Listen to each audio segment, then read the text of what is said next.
Hello, World Tank Blitzers. It's Littlefinger, January 6th, and finally, I have some inspiration to put out a new video for you guys. I took a little bit of time off between Christmas and New Year's, and just wasn't sure what videos to make other than the Ace videos that I got during that time, which I know was boring. And you guys are saying, oh God, he's doing another Battle Pass tank video. Yes, this is the January 2022 Battle Pass, the Kryos, which is a reskinned version of the J.P.IV. And I know we all have fatigue from Battle Pass, having to come in every day and completing our missions so that we can progress up the levels to get this tank. It's still a good deal, though. Don't get me wrong. You're getting over 3,000 gold for $5 plus the tank. And now just listen to some of the changes that they made to the J.P.IV, which had one of the highest damage per minute numbers for a tier 6 tank destroyer. They increased the frontal armor from 85 to 110.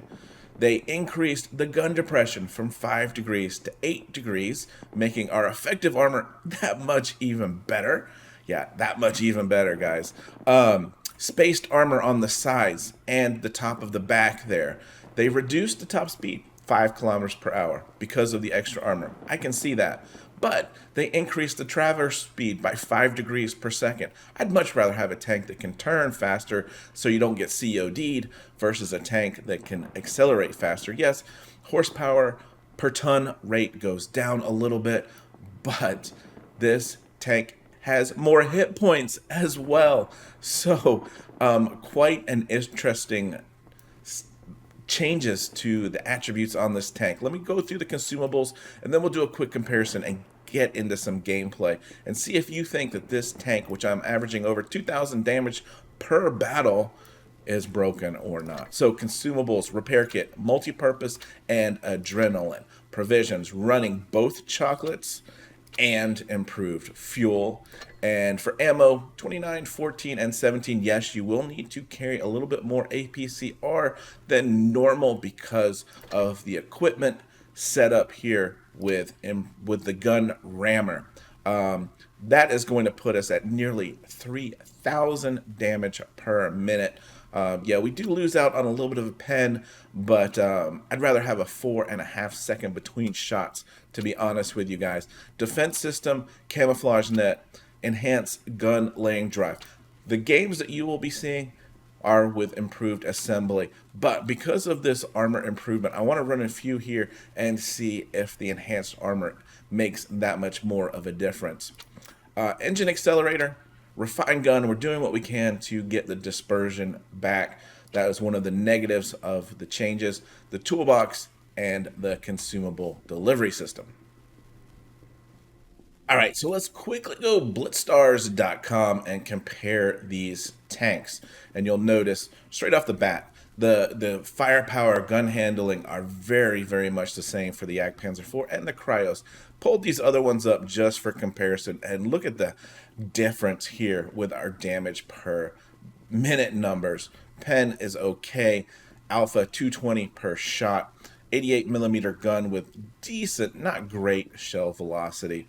But here's where the rubber meets the road with some of the changes, right? Dispersion goes up by 3%. And this may be my only complaint with the tank. Some of the shots that I took didn't go exactly where I wanted to, but 4.5 second reload time, you're quickly firing a second shot. 8 degrees of gun depression versus 5 degrees.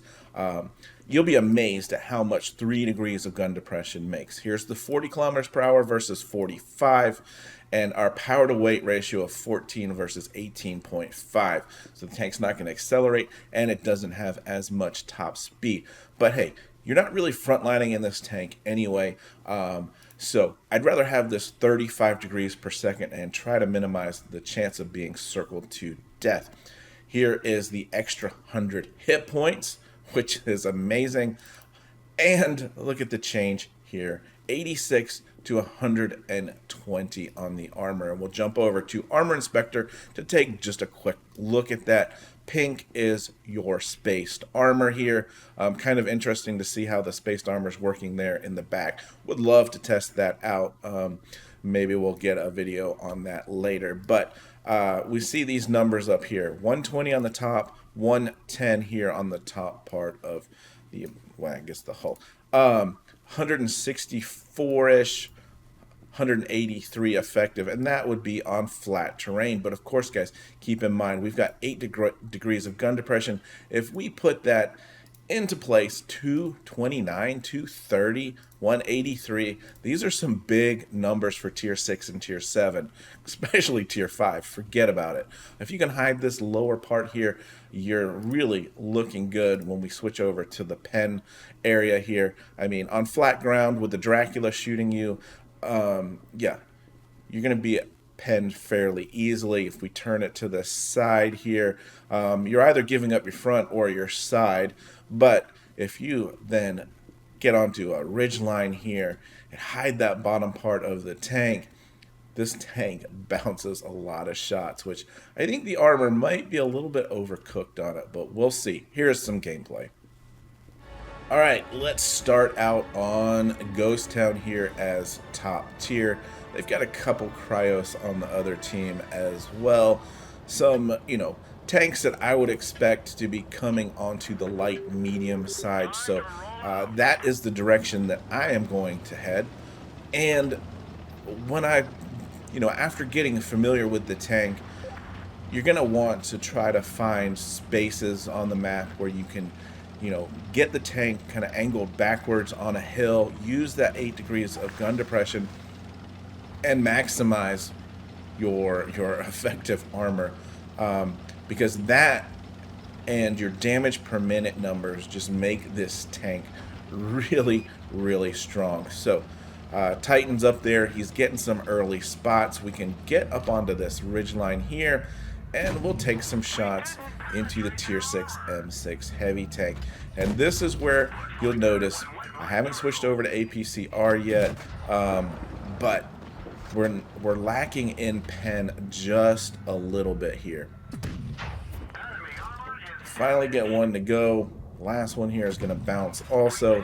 That's going to push that M6 down. They're not making a concerted effort to push into the corner yet.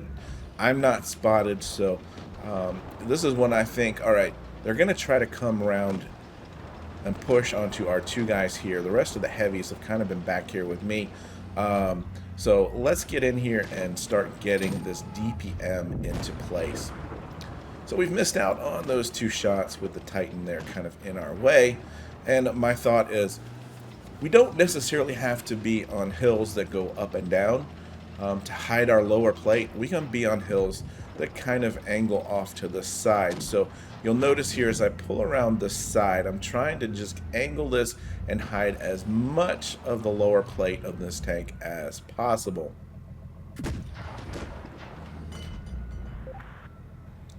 Our team just does a great job here of spotting. And one of the things I do love about this tank here, you'll see 4.5 second reload allows me just to throw shots in there that there may have been a tank there and he might have moved, or I'm not necessarily know if I'm aiming in a weak spot, but 4.5 seconds, it's like we're reloaded so quickly with this tank. Krupp is full send mode here, so we'll get a shot into him. Nice track shot. There's our first bounce. KV-1S misses, and watch as we just track him in place. If we have adrenaline at like 3.6 second reload time, I mean, you can permatrack somebody so easy in this tank. KV-1S taken out. There's still 4 tanks here. Just looking there at the armor on the Kryos. Krupp is coming after me, but we're just going to pull back, aim in front of him. There's the bounce. We're definitely going to reload before he does. Let's finish him off. Yeah, that's too easy against a tier 5, I'll tell you that. Now we've got the backside of these other tanks. If I could just get a shot to go in that didn't track. Let's try out the HE here on the back. And yeah, just like that, we quickly put ourselves close to 3,000 damage in that game. It's just a fun tank. Yeah, that did turn out to be my second ace in it. 2981, 1129. Wow, they had some zeros on their team. Let's see, 396 from getting those tracks assistant damage. I would imagine that was, yeah, from shooting the track there. So 21 shots, 18 landed. Super fun delivery on this tank. All right, so we're going to switch over to a battle here on Nube tier 7s and 6s. So we are bottom tier.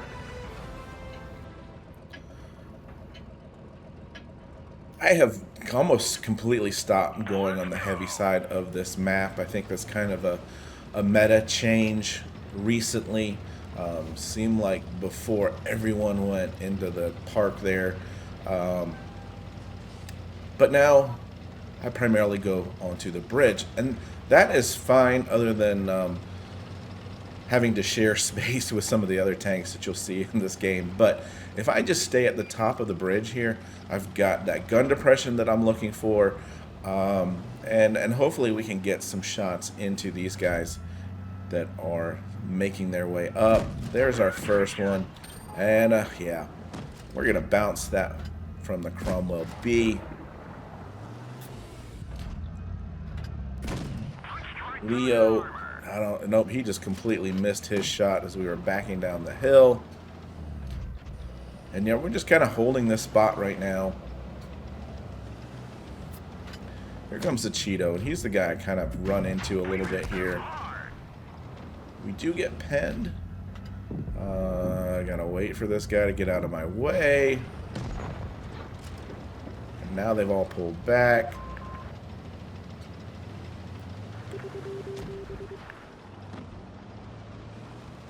So we're going to push. Looks like we're going to push onto the Leo. And this Cheeto just keeps backing into me here. But we got the Leo here by himself. He's not going to last long. And because of this fast reload, look at this. We're going to pick up the kill. Alright, turn on back. We've got the Tiger here. We're actually hiding our lower plate behind the building. But Tiger's got good pen. He is a up tier to us, so I would expect he can pen us. However, you know, I'm moving back and forth, just make it a little bit difficult. Look, we're just tracking him in place, and he just gets taken out. And that is the joy of a tank with adrenaline with less than a 4-second reload. And look at this, we're already over 2,000 damage. We've got 4 tanks left to go. And this might be one of my complaints here. It's like that shot really wasn't even anywhere close to where I was aiming it. And we'll see a few of those. But like I said, you can rush the shots because you're going to be reloaded so quickly.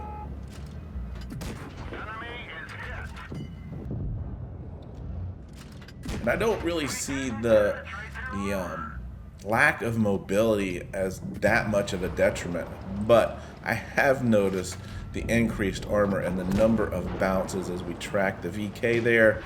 And another lopsided game. Obviously a lot of those these days, holiday events do bring out some rather lopsided battles there. 2,500 damage, 80,000 credits. You know, this is tier 6. These are big numbers being put up here. Yeah, we got shooting track, got some additional damage there. All right, and last battle, we've got Copperfield here, bottom tier again. And, you know, both sides of the map do provide us with some hills that we can hide behind. And really, guys, that is my strategy in this tank is to find some spots where I know I can hide that lower plate and use this 8 degrees of gun depression. So we'll come on over, snap this one, and get it into that VK. And I think more so this position here allows me to flex left or flex right, get shots in, hide this lower plate, and keep shots on target. Whereas on the other side of the map here, you can get into some wide open spots that aren't as easy to get hold down. And we shoot the side cheek twice on that Annihilator. So we got two guys on the other side of the map. It appears that their whole team is over here. Yeah, thankfully they're not the brightest of teams here, but you can see from positioning, you know, kind of where I'm positioned to hide this tank as much as possible. Try to get a shot to go in the bottom of the Kryos there, but for some reason we end up hitting the dirt mound right in front of us. SU and Annihilator getting a little bit distracted by that guy coming up, the VK coming up the backside there. And look at that lovely little snapshot. That's what I'm talking about. If you've got an 8-second reload, you're not taking that shot. And that SU is gone, and you're not, you know, you're not getting that kill. So, tier 7 TD bouncing us from the front. Could get it to go there. That's fine. I mean, that is a tier, up tier tank destroyer here. We're bouncing some of the shots on it. And this is a lopsided game. 6-1. It's going to be 7-1 at the end, I think, here. As we kind of get blocked from getting our last shot in. 7-1 final there. Over 2,000 damage in a very quick fashion. So, guys, yeah, this may be one of the best battle pass tanks. Look at that. They had 3 zeros. That's horrible. So just wanted to get this out early in the month so that you had time to get this tank, as I think it is one of the better battle pass tanks. So with that, guys, I hope you you know, make the decision to get the tank, and you learn something with the video, and of course get educated, not fingered. Littlefinger out.